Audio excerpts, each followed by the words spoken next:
In this video I will show you that the Audi R8 V10 Gen 2 depreciates at an average depreciation rate of $25,373 per year, how these prices will develop into the future, and how all of these numbers compare to the other cars which I've analyzed on this channel. Now this depreciation analysis was requested by Neil, and I hope that I pronounced that right.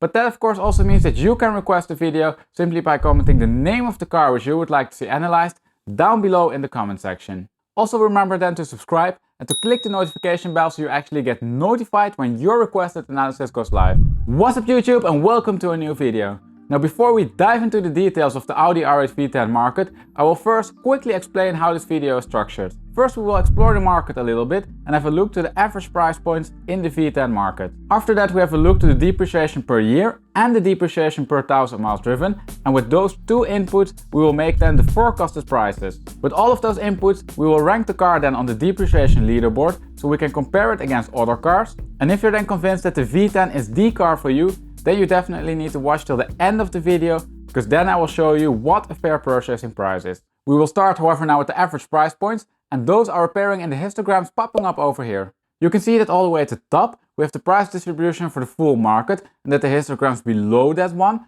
show the price distribution split by different categories. And if we start with the full market at the top, we can see that the average price for an Audi R8 V10 Gen 2 is $164,381. We can also see that there are 292 cars for sale and that there's a clear split in the market. We can however find the reason behind the split by moving one histogram down. Here we can namely see that the split which we observed was caused by the difference between the used and the new cars. And one interesting thing over here is that the market is predominantly made up out of new cars. Out of the total market of 292 cars, 157 are new. And of course, these new cars are a lot more expensive than the used ones, as the new cars have an average price point of $208,687, whereas the used ones have an average price point of $143,281. Now I also had a look to the market split between the coupes and the spiders, and the base version, the plus version and the performance versions.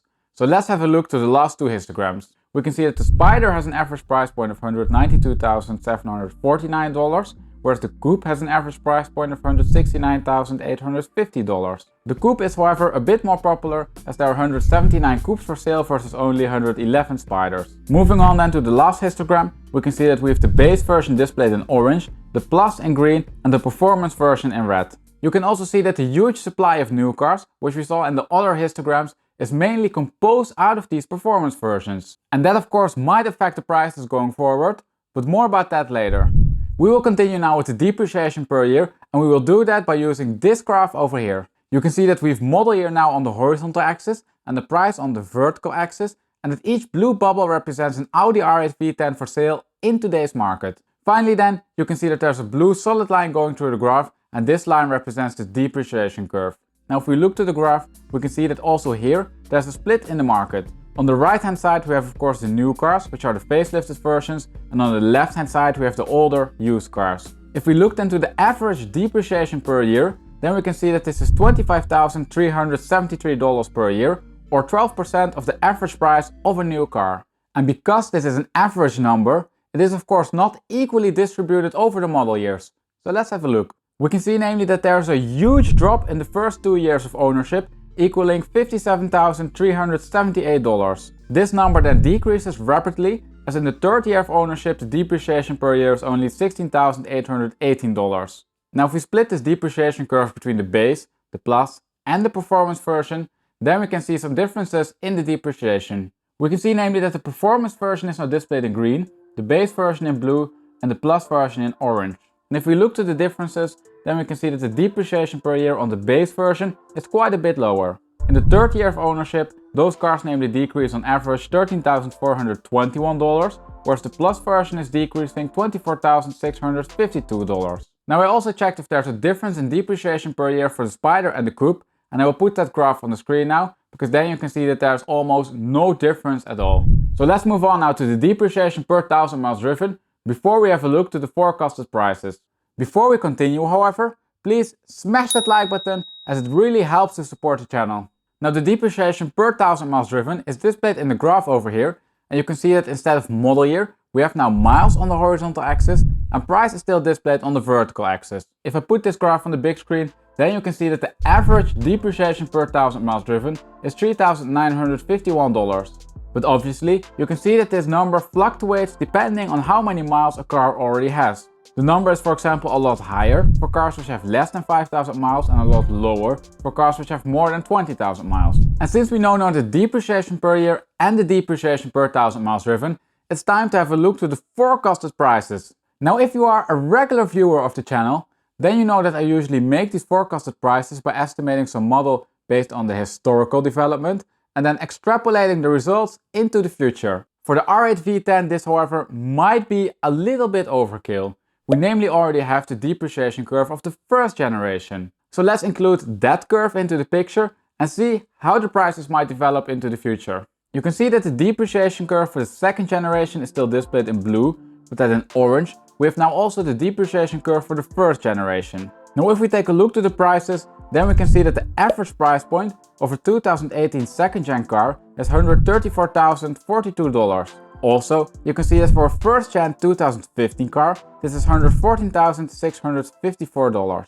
Now it takes of course little imagination to find out the most likely average price points between the two generations. If we namely take the average of those two numbers, then we arrive at $124,348. And this of course means that an Audi R8 V10 for model year 2017 will lose on average $9,694 in the next year. If we have a look then again to the graph, then you can also see that it still takes an additional 3 to 4 years before the second generation of the V10 will start to bottom out. If you are by the way interested in the first generation of the V10, then I strongly recommend that you check out the depreciation analysis for that car, and the link for that will be appearing somewhere above here. Now we've seen quite some numbers of the V10 market, but are these depreciation numbers actually high or are they low? To find the answer to that question, we'll put the R8 on the leaderboard, and that will show a comparison of the R8 depreciation numbers to those of the other cars which I've analyzed. And we will start by comparing the absolute depreciation numbers.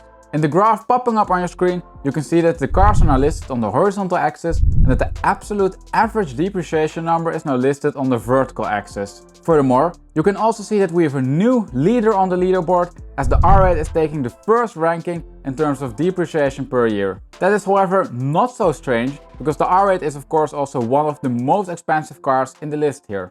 That's why we will also have a look now to the leaderboard, which ranks the cars based on their relative depreciation number. Now if we look to that graph, then we can see that the numbers are high, but not so drastic as in the absolute depreciation leaderboard. You can see that the V10 Plus ranks between the Giulia QV and the Cayman 718, and that the base version sits between the F-Type R and the ZL1. You can see however that the second generation numbers are still a lot higher than those for the first generation, which you can see all the way here on the right hand side. Now if we also have a look to the depreciation per 1000 miles driven, but in relative terms, then we can see that the R8 V10 also ranks quite high over there. You can see namely that the base version has the second highest ranking with 1.6%, which means that the average depreciation per 1000 miles driven is 1.6% of the average price of a new car. The Plus version however ranks a bit lower and sits between the ZL1 and the C7, and the reason for this is that there are no new cars available anymore for the Plus version. Now before we move on to the fair purchasing prices, I still want to show you the last leaderboard, which shows the leaderboard for the curvature measurement. And this measurement shows the extent to which the car market already bottomed. And if you would like to know more about this measurement, then you can check out the full video on that by clicking on the link appearing above here.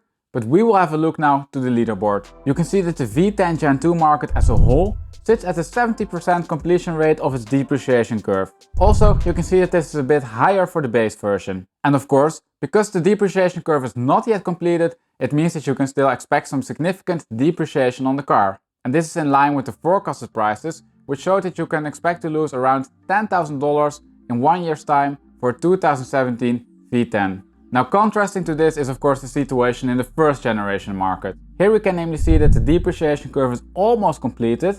Now if after seeing all of those numbers you're still convinced that the V10 is the car for you, then you need to keep on watching, because I will show you now what a fair purchasing price is. And to figure out what this price might be, I inputted the model year, the prices and the mileages to a machine learning algorithm which determines if a car is following the normal market dynamics or not. And if a car is then following the normal market dynamics, it is of course most likely to be priced fairly. The other way around this of course also works, that if a car doesn't follow the normal market dynamics, it is most likely to be priced over the market or under the market. Now that all sounds rather complicated, but let's have a look to the result. I'm confident that it becomes clear then. In this 3D plot you can see that we have now indeed the model year, the price and the mileage, and that the cars which are labeled as following the normal market dynamics and hence having a fair purchasing price are colored dark. The other cars have a white color, and these are of course priced then over the market or under the market. If we have a look then to the cars which are identified as having a fair purchasing price, then we can see that these cars fall in model year 2017 or in model year 2018. Furthermore, we can see that the price point lays between $128,000 and $148,000, and that the cars need to have a mileage below 10,000 miles. And with that number in the pocket, it's time to wrap up the video and to conclude. In this video, we've seen that the average absolute depreciation per year for a second-gen V10 is still extremely high. It namely ranked first in the absolute depreciation leaderboard, and it also ranked quite high in the relative depreciation leaderboard. These numbers are however not surprising, and in fact, for supercars which are not produced in a limited number, they are quite common. You can namely see the same depreciation behavior if you look to the Huracan or to some McLarens. If you however look to some other cars where the access or the production is more limited, such as some high-end Porsches or Ferraris, then you will see a completely different depreciation behavior. And that is of course because, in the end, all of this boils down to the relationship between demand and supply. Nevertheless, if you still want to go for a second-gen V10, and if you would happen to be going for one of the oldest model years, then we saw that you need to factor in at least 10k in depreciation per year. We namely saw that it's quite reasonable to expect that the second-gen market will only start to bottom after 3 to 4 years, in line with the first-generation market. Personally, I also think that after that period, you'll be hitting the sweet spot in terms of depreciation. And on that note, we arrive at the end of the video. Now, if you saw in the leaderboard a car for which you would like to see a full depreciation analysis, then you can go to my channel because you will find that one over there. As always, a huge thank you for watching, and please remember to give the video a thumbs up if you enjoyed it. As you can imagine, it takes a lot of time and effort to put these videos together.